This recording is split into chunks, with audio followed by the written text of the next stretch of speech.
Hey there everybody, Mike Hissom, MikeHissom.com, coming to you with today's quick video tip for the working entrepreneur. And today is the big day. Today's inspiration is, of course, the first day of the Tour de France. And for some of you non-cycling fans, it's the longest cycling race in the world and probably the most grueling team event in the world. All right, so the inspiration today is, what can the Tour de France teach to us about teamwork? All right, now just quick rundown for people who are not familiar with the race. We're talking about a couple dozen teams, 9 riders, riding 3,300 kilometers, or for my American friends, that's approximately 2,000 miles, and they're riding it in 21 days. So in 3 weeks, the race finishes every year at the Champs-Élysées in Paris, and it's usually, the margin of victory is usually minutes, if not seconds. So it's you can imagine there's a lot of teamwork that goes into a victory at the Tour de France. So I'm just going to go through a few points of what can the Tour teach us about teamwork that we can apply to life and business. Now, the first thing is we need to know our team objectives.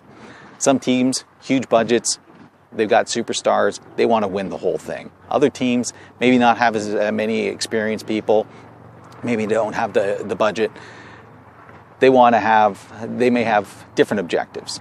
Winning a stage, being a marquee aggressive rider in a breakaway, something that's going to be able to get them some publicity, even though they may not be on the podium at the end of the day. Everybody's objectives different, but if you know what your objectives are, you know that what you need to do on every individual stage in order to put your team in the position to meet those objectives. That leads us into point number 2. Number 2 is you need to know your role. Now, there's 9 riders on every team. There's 1 leader and 8 support riders. And the common mistake is thinking that the 8 support riders aren't very good. Now, these guys have probably been the best of the best of the best cyclists that they've known as long as they've been alive until they got to that upper echelon.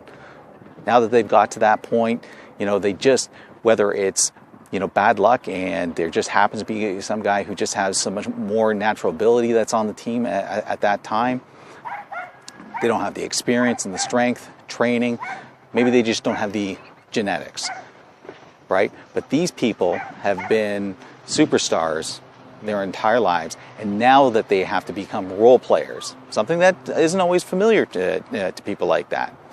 So when they need to know what their role is, whether they're there to protect the leader, help push the pace, some days they have to just go out there and spend themselves and make the pace harder to break some of the weaker teams and weaker riders, right?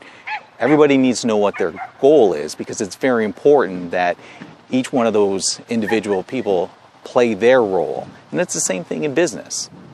Whether your team is people that are working alongside you or people that work for you or your clients or customers, you need to know what your role is in that team network environment so that you know how you can get success and another person gets success. All right? And it's very important that within the roles, if people are doing a good job, you have to celebrate that. You have to recognize people doing a good job, because they're going to work a lot harder for you if you give them a pat on the back when they've done what they need to do.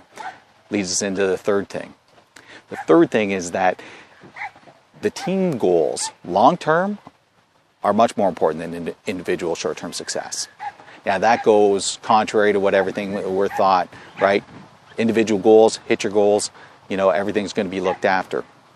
In life and business, if you can help other people get what they want, in turn, you're going to get what you want.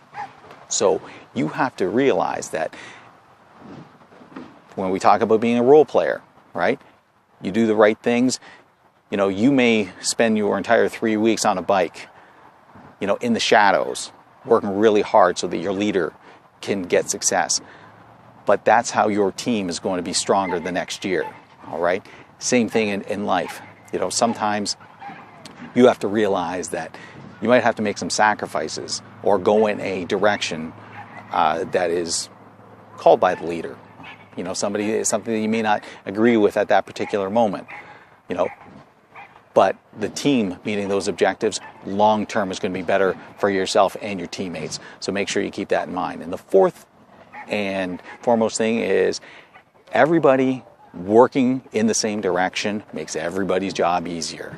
Now, cycling is probably the greatest example. Everyone's seen the peloton, where riders ride behind each other, where the rider in the front breaks the wind. Everybody behind them gets an advantage, being able to use anywhere between 50 and 30% less energy as they're riding along.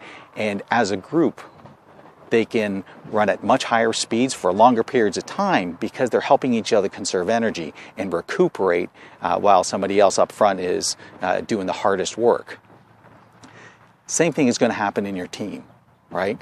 Sometimes when it's hard to have momentum, when one person's working really hard and another person's slacking, it's discouraging to the person who's working really hard, because as a team, it doesn't seem like you're moving. And then once that discouragement sets in, you're not hitting those team goals. The drive to keep working hard dissipates somewhat.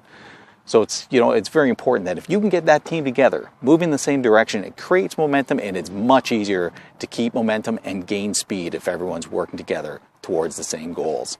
So I hope this was valuable. I hope you get a chance to watch some of the tour. It's an excellent event. There's a lot of drama, and the best thing about watching the tour on TV is you see a lot of great French landscapes, a lot of beautiful French countryside, and a lot of characters that come to see the race on the roadside. So I hope this helped. I hope you found value. If you did, I want you to comment below. If you have any questions or you need some help, send me a quick email at mike@mikehissam.com. Until next time, I'm hoping you're having a great day, and like I always say, I don't guarantee everyone success, but I guarantee everyone a shot. Until next time, Mike Hissam.